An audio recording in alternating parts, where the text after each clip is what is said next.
So, Star Wars The Last Jedi has finally arrived, and what are my thoughts about it? What's up, guys? It's me, the AO Lead, Double X Prince. I don't know why I did that, I just had to wing it.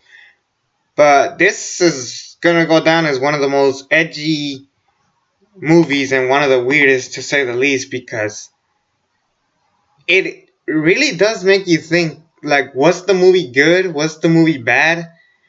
Because here's the thing, all the problems of the movie make you think, yeah, this is a bad movie, and all the good things about about this movie make you say, yeah, this is a good movie. There's a mixed feelings in between as far as where this rank among the other Star Wars movies. This is gonna go down as one of the ones with, like, Ryan Johnson had a vision for this movie. J.J. Abrams had a different vision for this movie. So obviously, let's just admit that both men definitely needed to work together. Otherwise, this movie would have flopped easily. And after seeing this movie, I'm kind of glad that J.J. Abrams is coming back for Episode 9, simply for the fact that J.J. Abrams knows how to pace a movie. He definitely knows how to pace one. Aside from that, this movie was fucking incredible. I don't know, this is one of those weird movies that you could say is a bad movie, and I wouldn't agree. I wouldn't be mad at you. And if you said this was a good movie, I would also not be mad at you. I thought this was an incredible movie just for the fact that this movie took risk as far as telling different stories and just making you enjoy the movie. This was gonna go down as one of the better ones. Is this better than Force Awakens? Wait, more importantly, is this a rehash of The Empire Strikes Back? No, the hell it's not. This is nowhere near The Empire Strikes Back. No, this is nowhere near that. However, this movie does have its issues, and I think I will talk about the issues first. Spoiler alert. Obviously, because you guys gotta realize, if you guys don't want anything spoiled, even when people say it's not a spoiler, they're gonna spoil some things. So honestly, I would recommend people to just go out of their way and watch movies on their own, not just wait to see what the fucking critics are saying. Sorry about that. It's just a little mini rant that I had to get out of the way. But yeah, let's just talk about the negatives. First of all, this movie's not that well paced. There's so many plot lines going on at once that does take you out of it. There's Finn and Rose trying to look for a hacker, and for those of you who do not know who Rose is, her sister fought in the battle in the beginning, and she died, and she's sad, but now she's kind of joining with Finn and Poe, and she's now part of the new team up. And there's this scene where they go to the casino. In one hand, it's like, okay, a Star Wars casino. That actually does not sound like a bad idea. But then the casino scene looked weird. Like, it didn't look like a Star Wars movie. And I know people would be like, oh, but that's a good thing, right? You want new things out of Star Wars.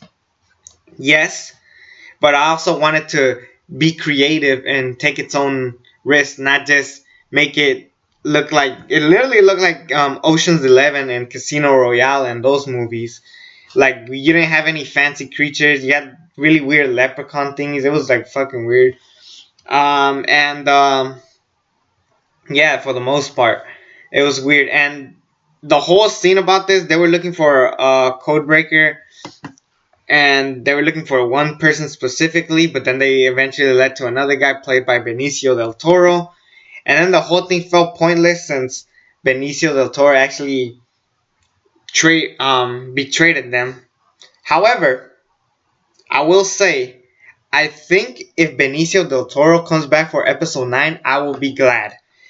Because this would lead to maybe some goodness in the down the road. I think if they bring back Benicio del Toro for Episode 9, I think this will be worth it, because now we have this idea he could be honestly the Loki of the Star Wars franchise. Like, Loki is this bad guy, but for some reason Thor and the guys still trust him. It's kind of like that. so he could be that guy. And the Rose and Finn chemistry kind of was weird because John Boyega's character Finn, he goes for Ray for the most part, and then eventually he's with Rose, so it just like kind of took you out of it. It definitely shows you that this movie is definitely going all over the place. Hopefully, it does not lead to a love triangle. I could live without it. And that kiss with Rose and Finn was too funny. Like um, Rose kisses Finn, but he was like, "What the fuck?" At first, I was like, "Okay, that was just fucking random." I don't even think that was part of the script. Then I thought about it. Finn has never felt love in his life. You think about it. He's never felt love in his life, so he maybe not even know what the hell love is. Then again, him and Ray have much better chemistry than both these guys. Then again, Finn is a nice character. I know a lot of people don't like him because he's corny and goofy, but this time they made him more badass and more cool. His fight with Captain Phasma was great, but it would have been much better if Captain Phasma was already booked like a stronger villain. Um, and then I would have been behind it. But then, Mas Kanata, she's dead. So, not Mas Kanata. Shit. Captain Phasma. God damn it. Yeah. Captain Phasma is, yeah, she fights Finn freaking, and she dies by saying rebel scum. It was just so corny. It was just kind of like a weird scene. As far as Mas Kanata goes, yeah, just since I said Mas Kanata, might as well talk about her next.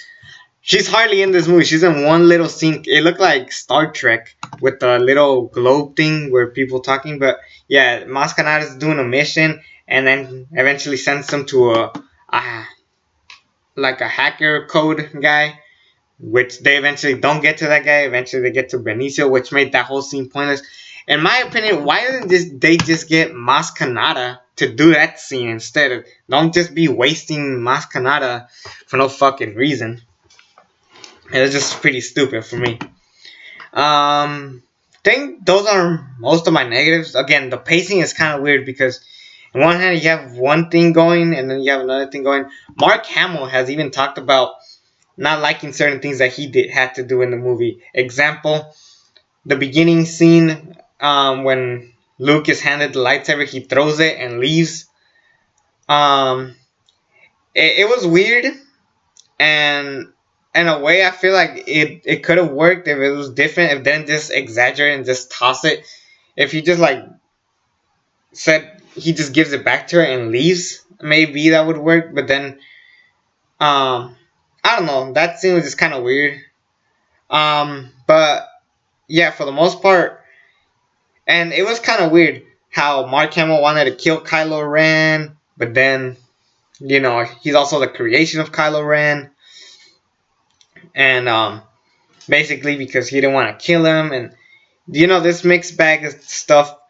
They rarely bring up Han Solo. I'm actually kind of cool with that. And yeah. And then let's just talk about Carrie Fisher for a minute. Carrie Fisher died, of course, as we all know. And she was gonna be Leia, and there's a scene in the beginning where Kylo Ren didn't want to kill her because again, it's their family. And eventually the other ships destroy her ship, and as soon as you think Leia's gonna die, Leia uses the Force to get back to the planet. It was kind of weird and kind of corny, but it happened like that. And I don't know what they're gonna do for episode 9 because they've already promised us that they were not gonna CG her out. The only way I could see episode 9 working is if they flash forward to a year later, where Leia is just out there in charge of the First Order. She escaped or leaves and abandons the team. Basically, what I'm saying, she would have to pull a Samuel L. Jackson. By that, I mean, you know how Samuel L. Jackson, aka Nick Fury, is no longer really part of the Avengers? He's just there. If they pull off that, maybe it could work, but it's just kind of weird. So, if they do that, maybe it will work. Who knows what will happen there. So yeah. Oh, one more negative that I want to talk about, and a lot of people like this thing. I personally had mixed feelings about it. BB-8 is a badass superhero. All of a sudden, it was weird. He could control guns and shit. He could do all this crazy shit. He could fuck shit up. And the reason why I didn't like this is because if he could do that, why the fuck didn't he do this in the Force Awakens when he was taking on when it was the Battle of the Stormtroopers with Finn and the lightsaber? Why didn't he just do that? So it just really took me out of it. It made no fucking sense.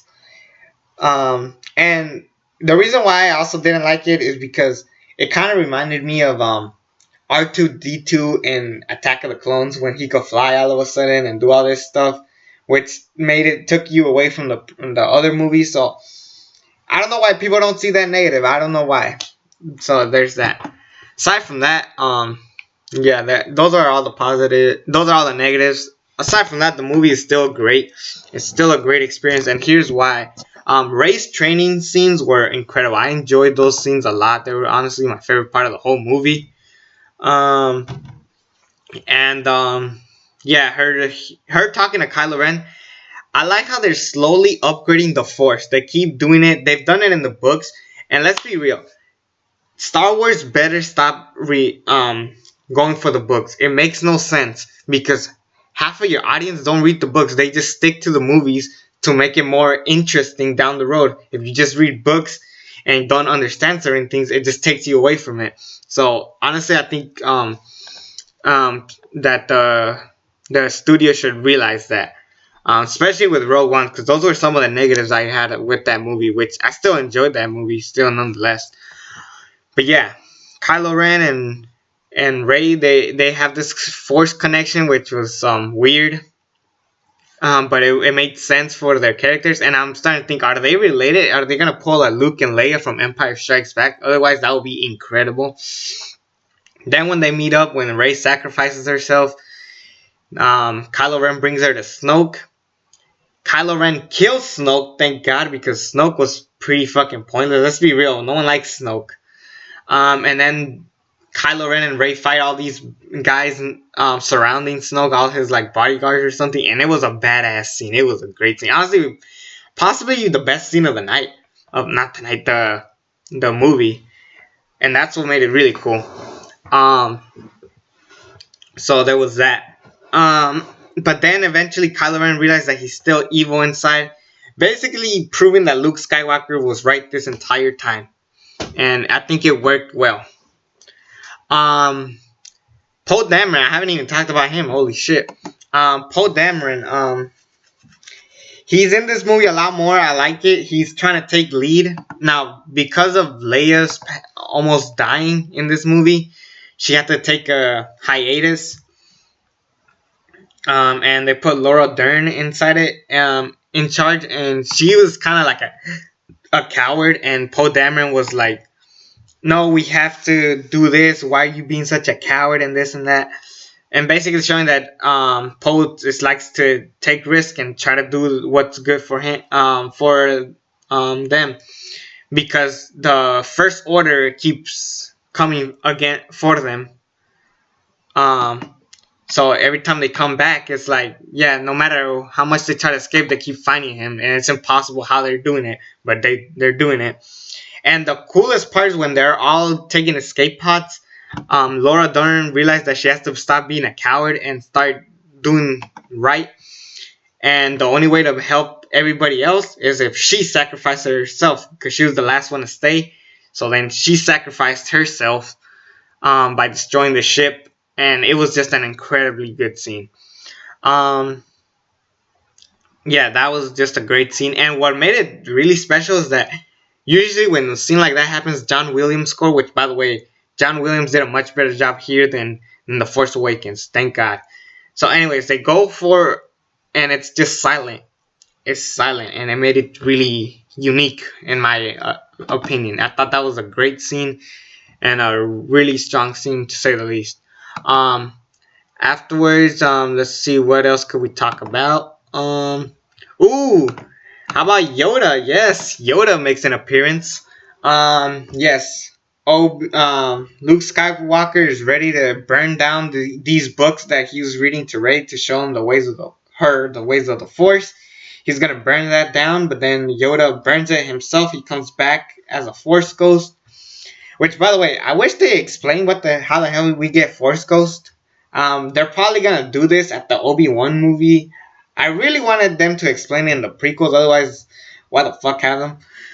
But yeah, Yoda burns down the trees. He's talking to Luke about how, it's time to take risk into your own hands. You can't just be like sitting here. And it was a great scene. Honestly, one of the better scenes out there.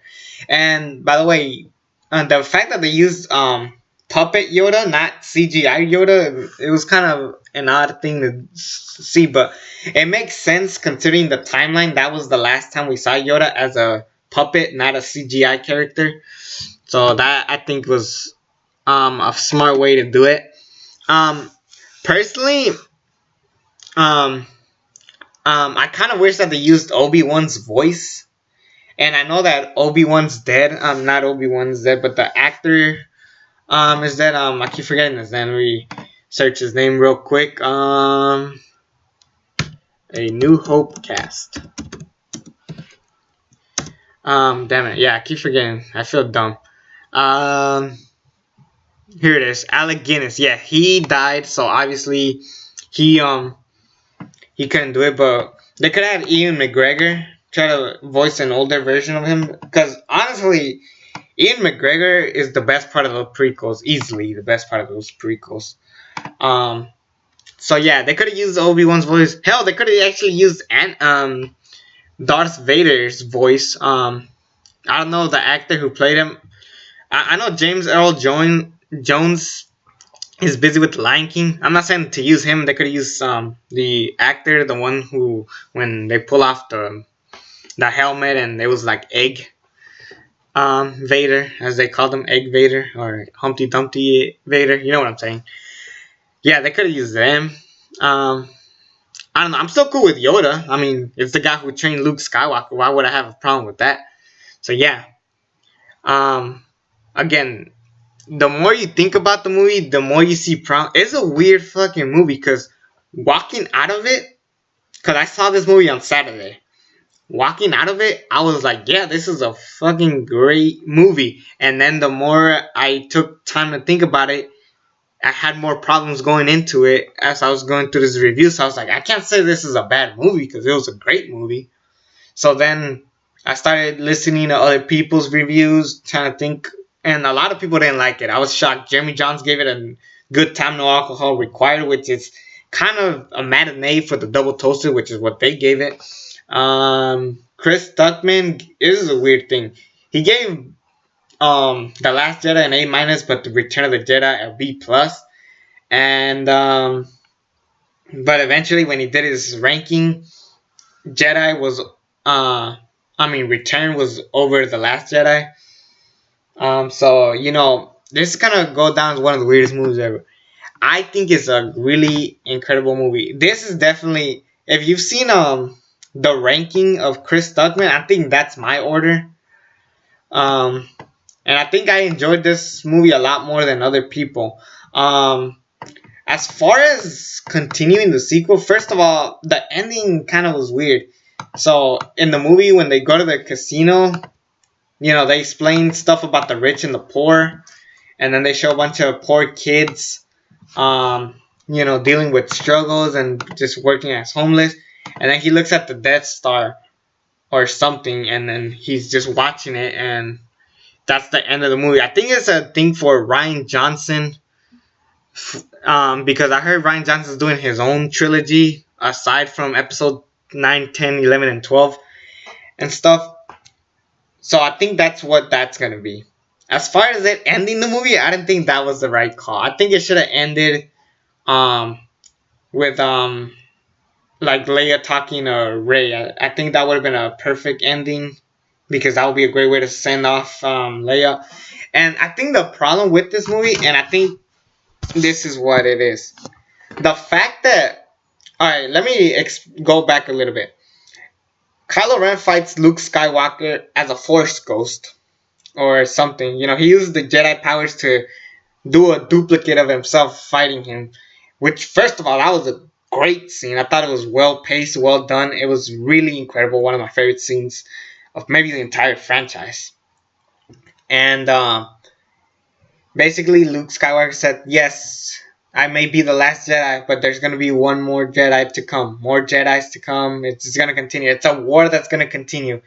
This fight that's been going on since the beginning of Star Wars history is still continuing going forward." And it basically is telling you Star Wars is never gonna end. That's basically what it's telling you. So knowing the way this movie ended, I think this should have been it. This should have been the ending of Star Wars, if you think about it. The story is gonna continue on forever, and it's just gonna keep going. That, I think, is why people hated this movie, because knowing that the franchise is gonna continue, this could have easily stopped it. But the fact that we're getting 9, 10, and 11, and 12 is just crazy. And then I thought about something else. I think what they're trying to do is pull a Harry Potter on us. If you've seen the plotline of Harry Potter, it's year after year after year of Hogwarts school. And I think they're going to try to pull that off. And it's going to all culminate at episode 12. And hopefully, those are the end of the episodes. I think they should stop at 12. I think 12 is a fair number to end the entire saga. As far as having spin-offs, sure, why the hell not? Have spin-offs. Like, I don't know, I'm excited for the Han Solo spin-off. I'm excited for the Boba Fett spin-off. I'm excited for all this stuff going on. So, my thing is, what do we do now with this franchise? Where does J.J. Abrams take it now? I think J.J. Abrams coming back will be good as far as continuing the franchise and finding the right pacing for this movie. I think J.J. Abrams, despite what you guys said about Force Awakens being too similar to A New Hope, he definitely will know how to put everything together. Oh, another problem that I did have with this movie, because it wasn't a rehash of The Empire Strikes Back, it tried so hard not to be that by killing off Luke, by killing off Captain Phasma, by killing off Snoke. It tried so hard not to be Empire Strikes Back, and I think that's a problem that Rian Johnson did have. I think he's deep down, he was like, this ain't Empire, watch ya. We don't do that. So, I think what people need to focus on is, first of all, if you're gonna ever do something like, I'm not saying do what Marvel's doing exactly, but look at what they're doing compared to what Star Wars is doing. Because, I mean, thankfully they have Kevin Feige setting this shit up. And despite Edgar Wright leaving Ant-Man, I think as far as continuing the plotline of the MCU, I think it did a good job as far as that. Because now look at Infinity War. Look how excited people are for that. Granted, I don't want half-assed Star Wars movies. I want excellent movies. So, in one hand, I think they're doing a good job as far as going creative and going out of their way. But at the same time, I think they're struggling as far as listening to what the other director is doing, so we can have a better movie going forward, and it has a better timeline. The thing with Lord of the Rings and Harry Potter, I mean, I'm gonna use Harry Potter as an example just because we had different directors. Like we had Alfonso Cuarón and Chris Columbus. I mean, despite them being based on books, they definitely did a good job as far as setting up the next one, because they were all working as a team in a way. So I think that's what Star Wars needs to do. Listen to each other, know which directors are doing what, and have the timeline set up right. And I think you have a pretty solid franchise. Again, I'm not saying copy everybody else. Like, don't copy Harry Potter, don't copy Marvel, but just look at how they have their movies paced. Now, as far as ranking these movies, I don't know. This is a hard one because, in one hand, I did have a lot of problems, and on one hand, I have a lot of great. For starters, this is an A movie. This is an A movie, 9 out of 10. One of the best movies of this year. But as far as putting it up there with the original trilogy, I think I'm gonna give the slight edge to The Force Awakens simply because this movie was better paced. I think this is my number 5. The original trilogy, Force Awakens, and then this one. And yeah, I think this is. I think Star Wars just needs to see what. Just look at the plot lines and just put them together right. And also, don't just give you new stuff just to say it's new stuff without making it sense. I mean, that was the problem with Boba Fett. Look at that. Boba Fett went from a cool badass on Empire Strikes Back to dying on Jedi. Hopefully, his movie rejuvenates him and makes him the baddest motherfucker in the galaxy once again. Um, Anyways, that will be it for this review. I will put a online. Um, I'm gonna put my movie review down below in the description. Check out all my cool stuff. Subscribe to this channel if you haven't already. I think my next video is gonna be either my Q&A or this special video I've been working on for the past year, actually, almost half of the year. Anyways, it's me, the ALE Double X Prince. Subscribe to this channel if you haven't already. And until then, I'm out.